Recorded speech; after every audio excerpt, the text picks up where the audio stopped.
Hi everyone, it's great to be back at Conf42. My name's Josh Stella. I am the co-founder and CTO of Fugue. We are a cloud security software company. I have spent, at this point, pretty much the last decade of my life, both at AWS and at Fugue, focused on cloud security from a practical perspective. And what I mean by practical is what are hackers actually doing and how does it actually hurt you? That's all that really matters in cloud security. So today's focus is going to be on minimizing the blast radius of a cloud breach. So you may or may not be familiar with this term. It's I don't know where I picked it up. I've been using it for many years.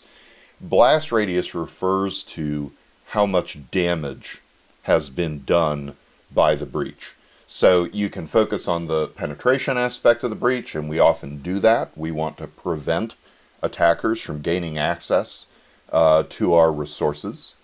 But more importantly, how much damage do they do? And damage can be expressed in lots of different ways. There's the amount of data stolen, sensitivity of the data stolen, what can be done with the stolen data. Those all assume a data exfiltration or a data theft kind of breach. There are other kinds of blast radius that I would argue are typically much worse.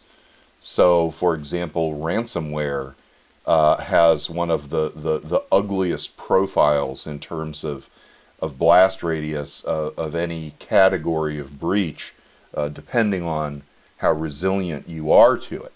So today we're going to examine, we've only got about a half hour, so we're going to examine one real-world breach that I would argue had a very large blast radius. It's still unclear the details about exactly what was accessed, but we have some clues that we'll go through. The reason we're going to do that, and by the way, I am going to name names because real-world breaches are the only way to actually understand cloud security topics. Generalization is basically useless. You really have to look at what hackers are actually doing to have a practical, useful approach to cloud security. So we'll be looking at the Twitch breach that happened, I believe, last month at this point. And in that Twitch breach, there's quite a large quantity of data and quite a few types of data that were stolen and then posted on 4chan. So we'll get into that in some detail. The reason we're going to do that is to talk about how to make sure that doesn't happen to you. Okay, so 3 slides today. This is number 1. And let's go to slide number 2 if I have my, there we go. And the last slide just has my email address on it. So we're not going to be doing slideware today. We are going to be spending most of our time at a whiteboard and reviewing some content online around that particular breach. The reason we're going to be spending so much time at the whiteboard today and not at a terminal or something similar is because limiting blast radius is not a function of one trick. It is a function of the design of the system. It is a function of how you are organizing your computing resources and what API keys have access to what kinds of data or other resources. So it's very architectural. All right, but before we really drill into that, I have to watch time. That's why I'm looking over here. Before we really drill into that, I want to show you some data from our latest State of Cloud Security survey. We do this every year at Fugue. This year we did it with our good friends and partners over at Sonatype. And what we do is we go ask 300 organizations that are operating at scale on the cloud, what they're thinking about, what they're seeing, their concerns, etc. So this particular set of data are around what our respondents replied to. We asked, what are the most common cloud misconfiguration incidents? An incident in this case typically means not like a hacker breaking in necessarily, although that would be one, but more typically it would be when misconfigurations happen in these services and hopefully are detected prior to a hacker exploiting them. So I was really pleased to see IAM top the list this time. That is a good thing. This is the first year where it has been the most popular response. And we track all of these cloud breaches and how they're done. And I can tell you that IAM is a major factor in most, if not all of them. It is the network in the cloud. You need to think of it as a network in the cloud. It is how your resources communicate with each other. And as we're thinking about blast radius, what we're talking about is limiting the amount of access from any one point, right? And IAM is central to that. Other things on here like security group and firewall rules, that's typically more oriented toward talking about techniques to get penetration for hackers than blast radius issues, although it can be related. Encryption is another area on here that's talked about at rest and in transit. In the cloud, in transit encryption is much actually less important within the application than in the data center days it was. I mean, you should turn it on, you should use it. But the hackers are not like reading packets off of your network. I have yet to see a real world cloud breach where those kinds of network data center oriented approaches were being taken. It's really about the control plane APIs in the cloud and getting access via API calls to the data at rest, much more than watching data in transit. And at rest, there are a lot of mistakes you can make, and actually the cloud providers make it kind of easy to have a false sense of security about your at-rest encryption. And we have classes on that you can find on our YouTube channel and so on. So when you're talking about blast radius, you're also going to be thinking about your encryption techniques, right? And how you're managing your keys and how much data any given set of keys can decrypt that is picked up from an at-rest data source, like, for example, a database snapshot or an S3 bucket. Okay, let's jump into the whiteboard for a second here. Let me see if I have my screens arranged how I think I do. No, wrong way. Okay, so we're going to go to the whiteboard, and I want to talk a little bit about conceptually the notion of blast radius containment or damage containment. So, and I'm going to change to a non-computing type of engineering, or in this case, architecture, to maybe give you a mental model that isn't confused by the devils that live in the details of computing that we all live in day out. So the person who designs a ship is called a naval architect. And so I'm gonna design a ship here. It's gonna be a bad ship because I'm just in Photoshop and I'm not a naval architect, but let's say I've got a ship here. I don't know. It's an ugly ship, but it's a ship. Now, one of your principal goals in architecting a vessel is to not let so much water in that it sinks, right? The ship is a hole of air with a typically steel skin that floats in water. So you don't want water in. That's pretty obvious. So let's draw our water here. So how do naval architects address this? They do it by segmenting the interior of the vessel. Okay, so if you imagine that you've got bulkheads here between segmenting the compartments in the ship, such that if a I don't know, an iceberg gets struck, and it's struck nose on. This compartment will fill with water, but the remainder of these will not. And so you have happy, well, maybe not happy, but happier than otherwise living people on the ship, and it doesn't sink, right? That's the idea.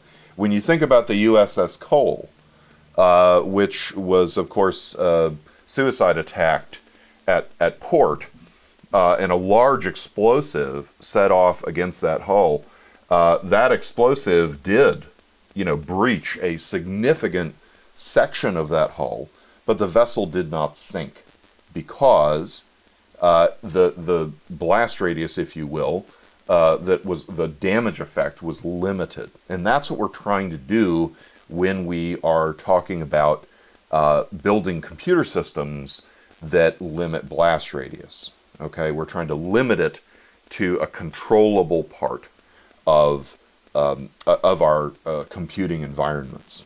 All right, let's take a look real quick at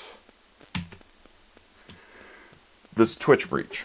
This is a really interesting breach because of the multiplicity of data. You know what, that text is small. I'm going to go to screen read mode. All right, so this is from Mitnick Security, their analysis of it. You can see here that on October 6th, Twitch announced that they were in fact breached. As is often the case with cloud breaches, I suspect Twitch found out, the world found out about it when hackers proudly posted all the data that they took on 4chan.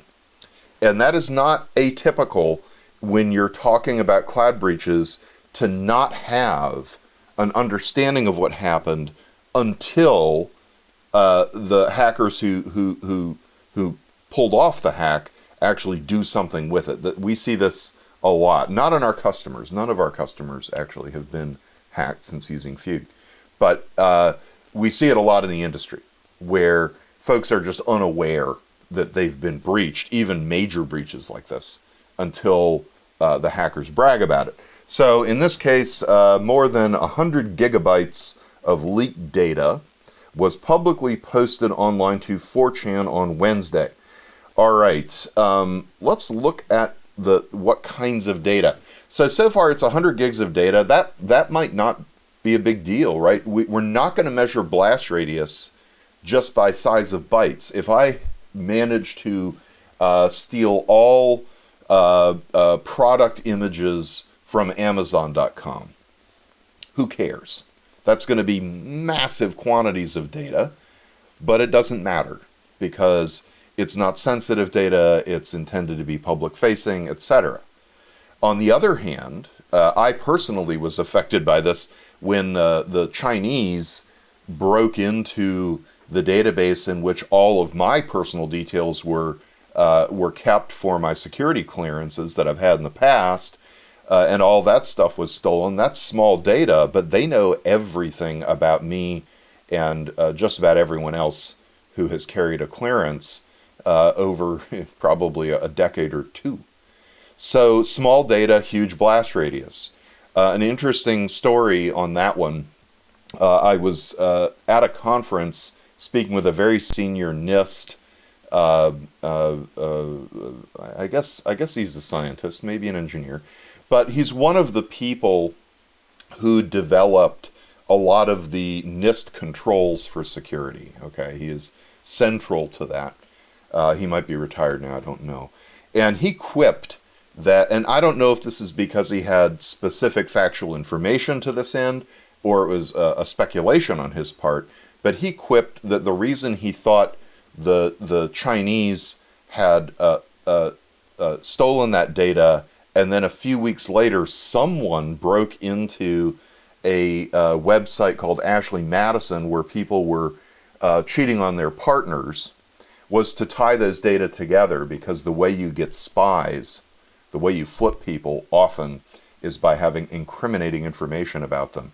So when you want to talk about blast radius, if his hypothesis is correct, we probably won't know for a decade or more if a number of Americans with access to sensitive information are being bribed into sharing it. So its size doesn't matter.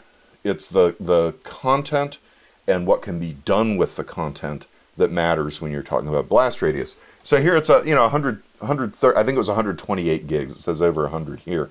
But let's look at what it was. So amongst the posted data included 3 years of payment information showing how much Twitch compensated its elite gamers, which caused quite a stir online over the high earnings of a few select top streamers. Like, if you didn't know that streamers with millions of followers make a lot of money, you haven't been paying attention. I would argue that this is, who cares? This is meaningless data. The tiny blast radius, folks making $1 million or $5 million a year, now more people know the exact figure. We kind of all knew. Who cares? The leak revealed that Twitch paid more than $108,000 annually to 13. Okay, well, I won't read all that. I think as a security practitioner, I don't really care about this. I would not lose sleep if a client were to call me and say, "Oh my God, our payment information to top streamers was leaked. What should we do?" Probably nothing, right? The world will continue. But it gets much more interesting. All right. Let's see if I can find... Oh, this isn't the article. Let's go to this other article I found that goes into more of what was actually stolen. Where are we?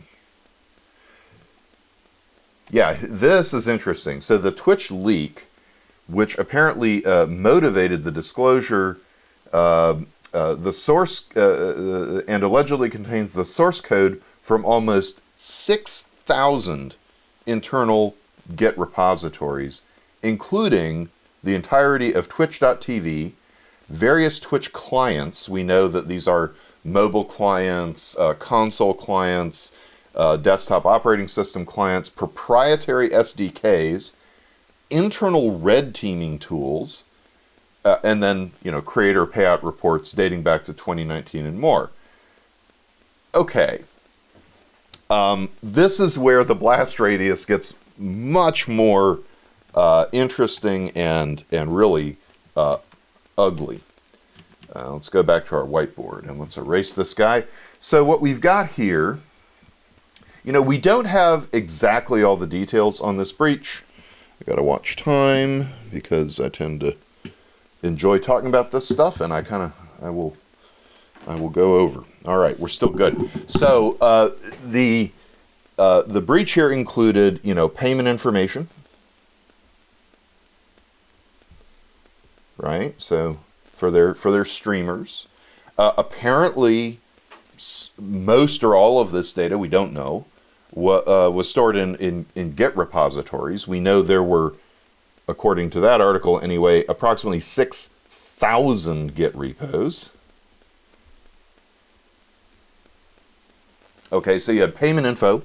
We had proprietary SDKs, source code. So we know from other reporting, or it has been reported, that these included AWS service internal APIs and SDKs for AWS services. So not just Twitch here. And by the way, Twitch is owned, of course, by Amazon. So if anyone should be really good at security on the cloud, Twitch should be right up there. And I don't doubt that they are in terms of a lot of the things most people think about. They clearly were not thinking, though, about blast radius as it related to this vulnerability that was exploited. So you've got SDK code and source code, including AWS services. In the piece that I just pulled up, it didn't have this in there, but in other reporting on this, it has been claimed that there was a leak of Amazon source code for a competitor for Steam called Vapor.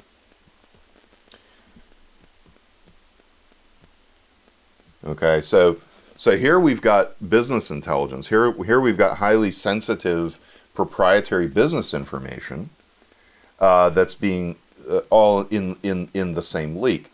So, and we know from the reporting on this, and what Twitch said happened, is that they had a server, and that server was misconfigured, and a bad actor, we'll give him some little devil horns here, a bad actor broke into that server, and from there got payment info back to 2019. Why is that in a Git repo? I don't think that was in a Git repo. I'm skeptical that that was in a Git repo, okay? Proprietary SDKs, all of Twitch.tv, all of the clients, right? You see where I'm going with this. Amazon source code for still secretive projects that haven't launched yet. So this is blast radius, right? This is breadth of access. So a couple questions I would ask is, why in the world does this one server have access to all of these different kinds of things, right? Not just different quantities of things, but different kinds of things. It doesn't make much sense. There's not much segmentation there. Now, there are a couple ways this could have played out. Maybe they really do put all of this in Git repos. A lot of this is source code. Why a server that was internet facing in any capacity had any access to source code repos is another question. It probably, by the way, didn't. I mentioned earlier that the initial penetration is less interesting. That's the story of this server. This is how the hacker penetrated, right? This is the interesting part of the story. It's all this blast radius stuff. It's not how they got in.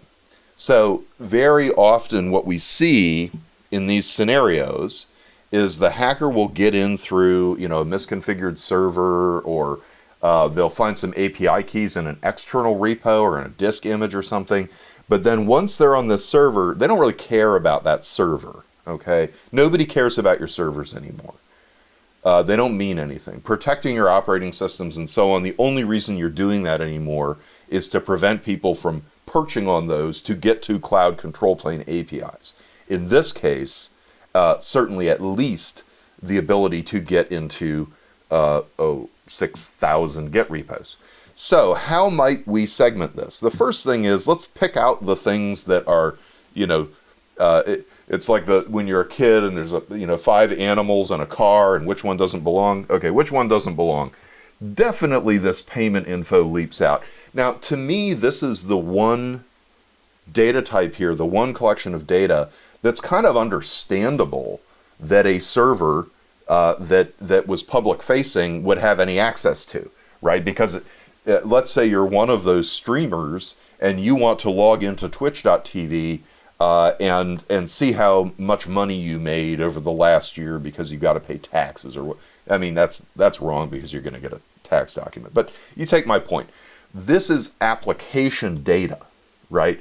This is understandable to be something breachable via a public-facing IP address, in my opinion.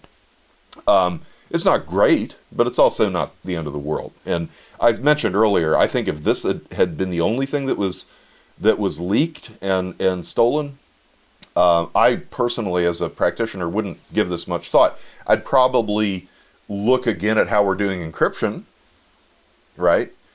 Because, for example, I would want to make sure that data that were truly sensitive, particularly PII data, things like that.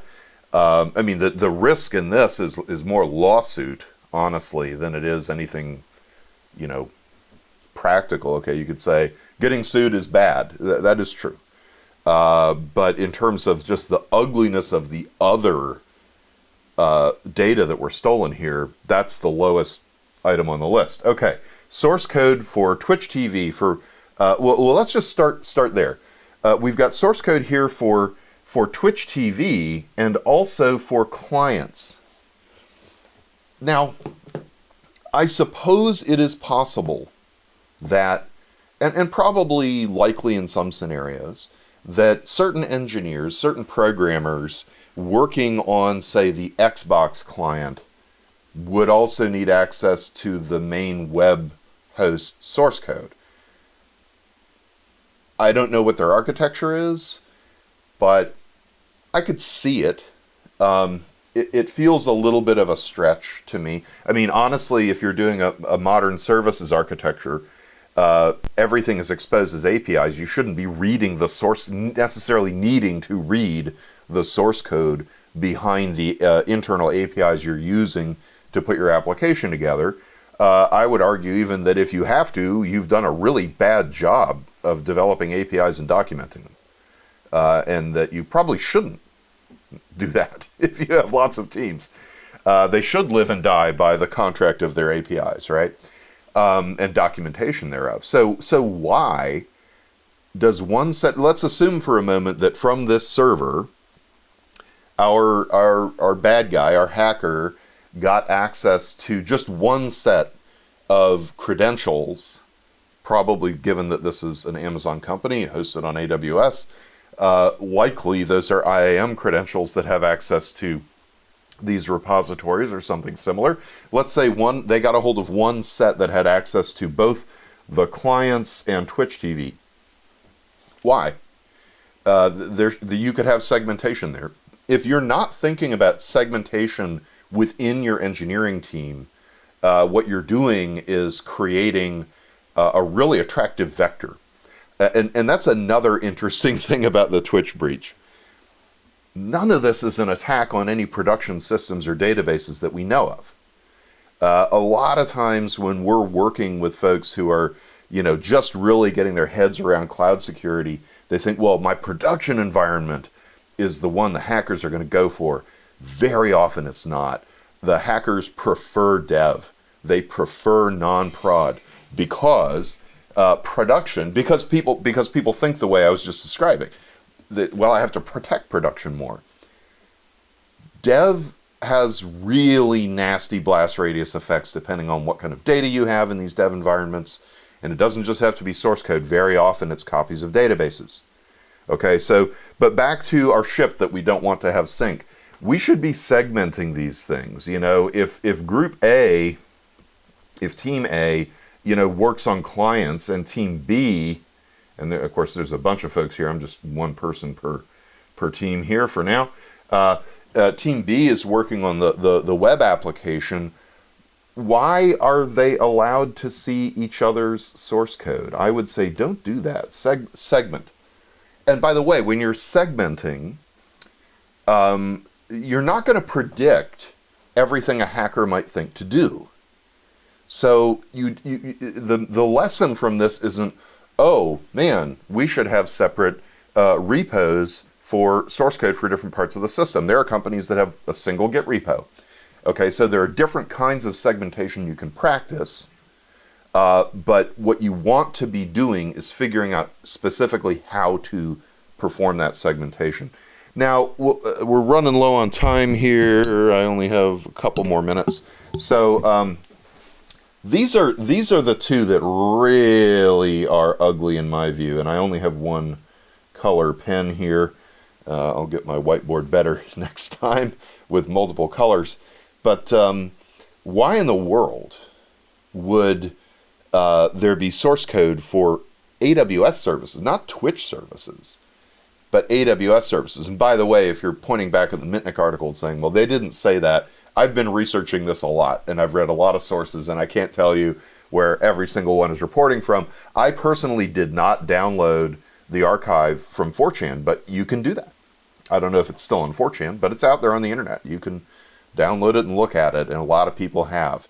So why in the world would that access to Git repos get me a parent company's highly prized source code for public-facing services that every hacker in the world wants to understand how they operate in order to try to breach them?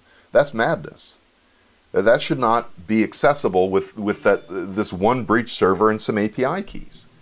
right? So this is now an iceberg that is sliding along the side of our ship, right? This is how the Titanic sunk, because they had a kind of early form of this highly segmented hull structure, such that because it dragged along the iceberg, it penetrated enough of them and it sank the ship. All right, Amazon will be fine. They're not sinking. Twitch will be fine. But my point here is the diversity of these data create, in this case, I would argue, one of the largest potential blast radii of breaches in recent years. Because who knows what state actors are going to do with this source code?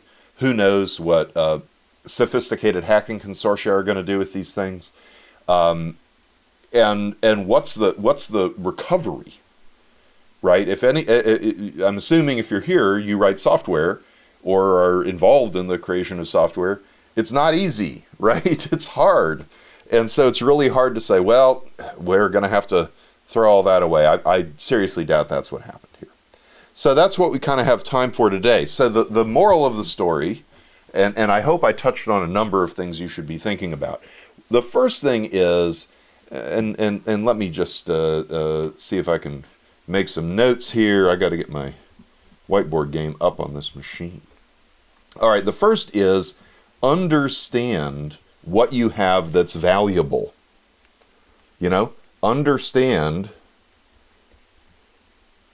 potential blast radius or potential damage. And then the things that are high in potential damage, segment. Segment access. Segment important things. All right.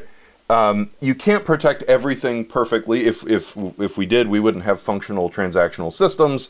And so this gets into data classification to some degree, but it also gets into thinking like a hacker. Like, what's a hacker really going to do with that data? I'll go back to, if you think about the Ashley Madison breach, right? The Ashley Madison people, they think, well, the data is, of a bunch of people who are lying to their partners. That's kind of sensitive, but you combine that with potentially the security clearance data for folks, clearance holders, and that becomes a truly ugly kind of blast radius, and hackers are clever like that. And of course, by the way, I've never used Ashley Madison. I've been married for 30 years, so that's not me. Three, you need to think about this architecturally, by which I mean your developers should not be employing designs and techniques, like, for example, the ability to list S3 buckets in production environments. They shouldn't be doing that as a design part of the system that breaks segmentation. Okay, you want to limit. And so it's very easy to do intentional design choices that expand blast radius. Very often you see this, and this is number 4, worry about dev.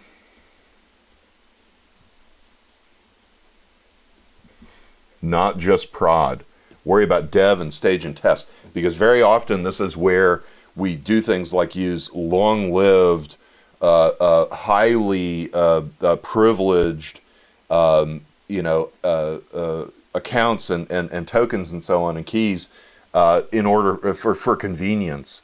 Well, hackers like getting into dev. Okay, so you need to think about segmentation in dev as well. All right, I am pretty sure I am all up on time here, so we're going to go to the last of these. I am Josh Stella, josh@fugue.co.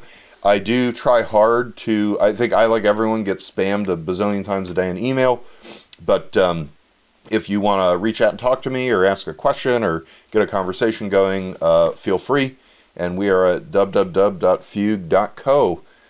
Enjoy the rest of your conference, and thank you for your time.